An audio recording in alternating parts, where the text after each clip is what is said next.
Kocha wa Manchester City Pep Guardiola amesema hana cha kuzungumza kuhusu tetesi za usajili unaofanyika klabuni hapo. Manchester City tayari wameshakamilisha usajili wa beki wa Crystal Palace Marc Guéhi, licha ya ripoti kudai kuwa wamekubaliana dili hilo kumsajili mchezaji huyo. Guardiola ametoa kauli hiyo alipokuwa akizungumzia mipango yake kuelekea dabi ya Manchester dhidi ya Manchester United. Manchester City wanaingia kwenye dabi hiyo wakiwa kwenye kiwango bora baada ya kucheza mechi 13 bila kupoteza katika mashindano yote na kutopoteza mechi 9 za mwisho za ligi kuu England. Rekodi hiyo inaifanya City kuwa timu yenye presha ndogo ikilinganishwa na Manchester United ambapo watakuwa chini ya kocha wa mpito Michael Carrick. Akizungumzia hali ya kikosi chake, Guardiola amethibitisha kuwa bado anakabiliwa na changamoto ya majeruhi.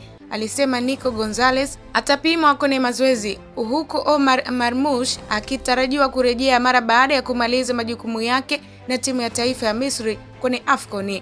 Aidha, alithibitisha kuwa Oscar Bob na John Stones hawatakuwa tayari kwa mchezo huo. Guardiola pia alizungumzia maisha yake ya ukocha ndani ya Manchester City, akieleza kuwa sababu pekee iliyomfanya adumu kwa muda mrefu ni matokeo mazuri. Alisisitiza kuwa katika soka la kisasa, kocha yeyote asipopata matokeo hufukuzwa kazi bila kujali historia yake. Pep Guardiola amekiri kuwa klabu imekuwa na subra kwake kutokana na mafanikio ya nyuma, akisema katika klabu nyingine angeweza kufutwa kazi baada ya kipindi kibaya walichopitia msimu uliopita. Mafanikio ya awali kwa mujibu wake ndiyo yaliyompa nafasi ya kuendelea kubaki kazini. Kuhusu Manchester United, Guardiola alisema hana taarifa za kutosha kuhusu mipango ya Michael Carrick, hivyo ataelekeza nguvu zake zaidi kwenye timu yake mwenyewe. Alisisitiza kuwa inapokuwa hakuna taarifa za kutosha kuhusu mpinzani, ni busara zaidi kuzingatia maandalizi na ubora wa kikosi chako. Alimaliza kwa kusema hivyo Pep Guardiola, kocha wa Manchester City.